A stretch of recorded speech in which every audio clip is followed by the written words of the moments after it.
Hi, welcome back to Centre Christie La Luce and Live and Breathe Horses. Today we're going on with part 2 of our series about ghosts and scary places and horse-eating objects. Today I just want to talk a little bit about, now we did a daily thought called It All Depends, which is very Tom Doran's answer to questions. And this is very much like that, because how you're going to deal with it very much depends on, as we talked in part 1, your state of being. Are you in a position to be able to deal with it, or do you need to go off and get some more practice in to be able to handle the situation as it is on that moment? It depends on your relationship with your horse, how well you know the horse. It depends on the horse's level of training. How many tools do you have? It depends on his reaction, if it's more flight or freeze. You know, if he's just freezing up, normally when they freeze up and they're afraid, their next thing is to shoot off. So sometimes getting movement and getting them unfrozen before that happens is the solution. If they're immediately spinning round and shooting off, then maybe it's to try and get a bit of stillness.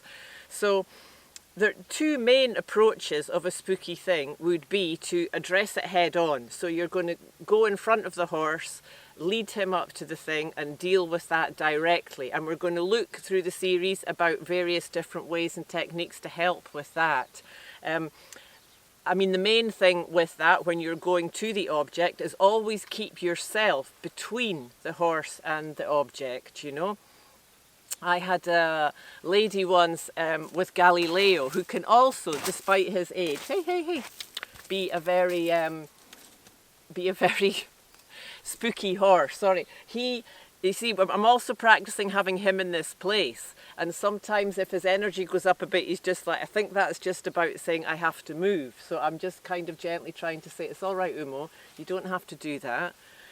We can just be here and be calm. And you see, state of being, because as soon as I say that and he starts doing that, I realise I am a bit up because of being in front of the camera, thinking about everything I want to say, and I'm not really being there, the safe place for him on that moment. So that's interesting, a little demonstration. Anyway, back to Galileo. So he had the thing, and him and two other horses in the corner of the small arena. And it's interesting because one lady said to me that there is something there deeply buried that's giving out an energy, but I don't know. But anyway, this day he was very spooked about that corner, and we were doing groundwork, and this client said to me, oh, I want to take him over there and get him used to it. And I said, fine, okay, but go between him and the thing. And she said, no, I'm going to go and push him over there. And of course she got closer to the thing, and I said, please be careful, please be careful. Well, the next thing, he spun around and actually knocked her over, which was a terrifying moment. Luckily nothing happened and she wasn't hurt, but I dread that anybody would be injured. So that was a bit of a wake-up call for her. So the very important thing of this is always to keep yourself safe. Very, very important, because when they get really scared and panicky, you know, if they really get up there, they cannot even see you're there. They can just go straight over the top of you. I mean, in general, they won't. He got a massive fright the other day. Somebody was sitting on the fence, and we were just standing like this. I was talking to someone else, and this person behind jumped off the fence.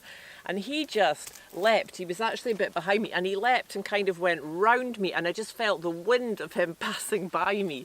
So luckily, but yeah, it's getting them used to things. So yes, I think to keep a curious mindset is the most important in this, that when it doesn't go, rather than getting stuck in, oh, you know, I'm not doing it right, or this is no good, and getting into negativity, which we've already spoken about.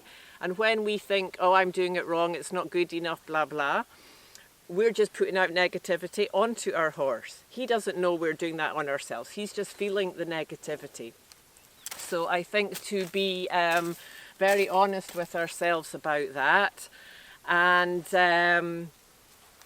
yes, curiosity. So when it doesn't go, always try to explore, think of all the different options, all different things you could do. And of course, a very useful tool when you're working through these things is if you can set up your phone or your camera or have somebody film that you can watch it back after.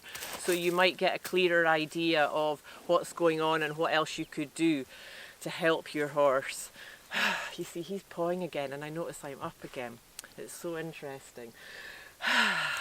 Okay, so thank you for being with us today. Keep tuning into the light, and we'll see you in part 3.